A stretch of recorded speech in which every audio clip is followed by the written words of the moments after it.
I'm WG and let's talk about the hidden TIPHERA tricks the game never tells you about. So, first off, my favorite interaction right here. In the Quantum Seed, in its third Epiphany, you have the ability to predict which archetype card will be created, and there actually is only one right choice to maximize RNG and get the most out of it, and that is you should always and under any circumstances pick square. So the reasoning for that is this: if it creates a circle, you can get a circle, you can use it, you get 1 AP. If it creates a triangle, you can use it, you get the damage buff. But if it creates a square, you actually need an archetype to draw, meaning that if you get a square, you actually need something in your draw pile to draw it, or if you don't have it, it's a dead draw. But here's the trick: if you always pick square, that means whenever a square actually gets created, when you would dead draw, automatically you create the other two in the draw pile, allowing you to successfully use the square to draw these ones out, significantly lowering the chances of you getting minimal value. And also because there seems to be no pattern to it, you could also just get 3 squares in a row.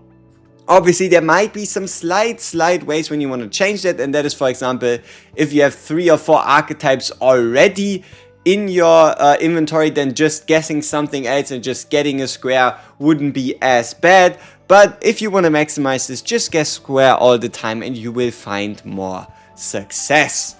So, now that we have that out of the way, let's actually have a look at Divine Epiphanies. So, Divine Epiphanies are a bit more complicated than what they first seem to be. Let me show you what I mean. We can use the remanifestation ticket, and also the important part here is you can use this, you can open the screen, you can do this with any of your decks that you want. The important part is just that you never confirm it. So what we know, for example, here is, have a look at this. This Quantum Seed with the draw and create 1 archetype has the 1 AP Epiphany, right? It has the 1 AP Epiphany. But if we actually look at the other 4 versions, you see for the other ones it would be 1 AP, but for the 1 cost 1, it's reduced the cost by 1, and for the upgrade card it's also the same thing. So you'll never be able to find a create 1 AP on the Quantum Seed, nor will you be able to find a create 1 AP on the upgrade. Obviously it's still the same thing, right? Because when the cost gets reduced by 1, you technically generate 1 AP.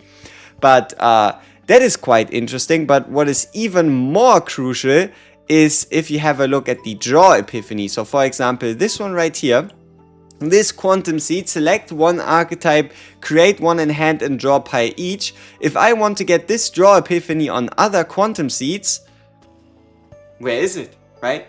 Why is that Epiphany, the one that selects and creates, the only one that allows you to get a draw Epiphany? Let's talk about it. So, the way this works is whenever a card, right, like first a skill card, a card needs to be a skill card to get the draw Epiphany, the draw divine. But whenever a card mentions draw already in its description, you cannot get draw again. So for example here, create 3, draw 1, draw 1, create 3, draw 1, and then obviously on an upgrade card you cannot get it in the first place. So that is the reason why this right here is the only Quantum Seed that can draw 1 with its Divine Epiphany, meaning that the Select Epiphany with the draw 1, as well as the just the Quantum Seed itself, are the only Quantum Seeds that will allow you to draw more cards outside of just being able to draw archetypes. So that's it with those, and it also goes a little bit deeper than this, and that is because there's one exception to this rule, and that is this Veronica card right here. This Veronica repo says draw 2 other combatant cards, but for some reason this draw is treated differently from the normal draw, allowing you to get draw 2 plus draw 1, making it 1 neutral draw, 2 normal draw, making this by far the strongest repos you'll ever be able to like get when it comes to Veronica. So if you ever feel like you have too much free time, try hunting a draw repos. Try hunting a draw repos. So that's that. And then also to drive home the point a bit more, have a look at this. Voluntary control. So voluntary control, 1 cost, does give us 6 stacks of veracity, and at 6 or more stacks we gain 2 predation. but we actually get a neutral Epiphany. So a neutral Epiphany with 1 draw combined with draw 1 divine Epiphany, giving us actually 2 draw on a card that inherently doesn't have any. So the same is also true for neutral Epiphanies. You can only get a neutral draw 1 on a skill card, so long as the base form of the card doesn't mention draw. And if we have a look at TIPHERA, you'll see that right here it says create 2 draw 1, which is why it will never or would never be able to get a draw 1 neutral. So this one is a lot more obvious than the prior ones, but this increases the damage amount of the first hit of the next attack card by 40%, even though it has the exact same formulation as this one, where it increases the damage amount of the first hit of the next attack card by 300%. These two are separate, so you can stack this one up to 300%, while you can actually stack up the Event Horizon buff until infinity. There is no stack cap on the stacking damage amount that you can gain from playing out Event Horizon, making it a very, very, very potent damage buff. So, then also something that should be absolutely considered is the power of a by 30% divine Epiphany. We already have it right here on creation and destruction, but we can also have a look at it on other cards, like for example this right here, the creation and destruction. So the way this whole thing works is, what you're doing is you take a card's base damage, multiply it by your potential, and then whatever number that gives you is getting fully and finally more multiplied by an additional 30%. So for example, in this case right here, if we go back so that we actually reach 858, we have to go to our Epiphany. So you see we have 660. Because we have a 20% potential boost from a level 10 unique potential, that means it's 550. So the way this goes, it's 550% at base times your potentials, so 660, and then 660 times 1.3. The divine gives us then the 868. What is also important in the same vein and might not be clear to you as well is that this Epiphany is by far and so far outside of everything else the strongest Epiphany you could ever get on a K-Ron that it isn't even funny. And that is because, for example, have a look at the card like this. This one just has the damage Epiphany, but it doesn't do much. The important part is for this version and the version on the very far left. And that is because the way this works is this divine Epiphany actually multiplies based on additive damage boni. So sounds complicated, but what that is, it's not just 40% times 30%, so only 40% times like 12, so like 52. No, however many futilities you create or exhaust, this will be added onto. So if we, for example, exhaust 2 futilities going up to 100%, we are now already going from 100 to 130. If we actually go out of our way and we exhaust 12, so plus 360, we go from 40 to 400%, and this buff all of a sudden goes from 400 to 520%.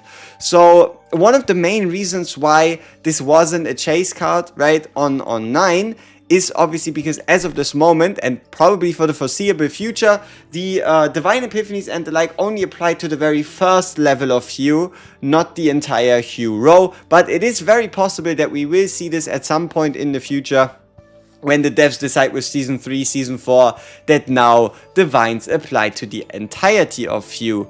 So yeah. If you realistically want to build a damaged TIPHERA that is not reliant on you having to get good luck on the 1 to 9 cost, look out for the Creation and Destruction 5 cost.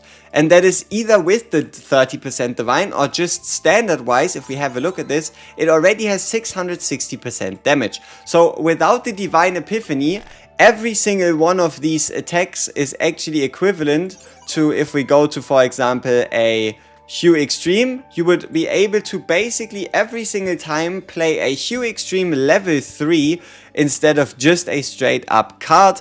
And once you actually get yourself the Divine, if that's what you can get yourself, you'll actually do a Hue level 4 with every one of these cards played. The exact same multiplier, the exact same impact, but even less setup, and that is because of the fact that, yeah, this is really easy to run with TIPHERA just herself or with any other character in the game. The only issue would be how do you draw them, and that is they will go down to 0 cost. You should be able to quite easily exhaust 5 cards every single turn, giving you a big damage bonus. And yeah, that is pretty much damage TIPHERA. Alright, the next bit of hidden knowledge is what happens to half cards. So half cards are created from dual creation. Dual creation, this right here allows you to duplicate cards and cut away one effect. So what happens to these cards when they actually get interacted with by this card right here? Change all archetype cards in hand to a different archetype. It actually takes a half card and turns it back into a full card. And then this last bit is not really hidden knowledge, but damn, this ego skill is strong. So you are allowed to pick any of the 3 squares or any of the 3 archetypes. You usually pick the circle one, giving you 1 AP, and then for the next 3 ego skills you're guaranteed to get this circle again, allowing you to get 4 AP value out of a single ego skill, while also reducing the ego cost of the next ego skill by 2, meaning this skill effectively only costs you 2 instead of 5. That is pretty darn good.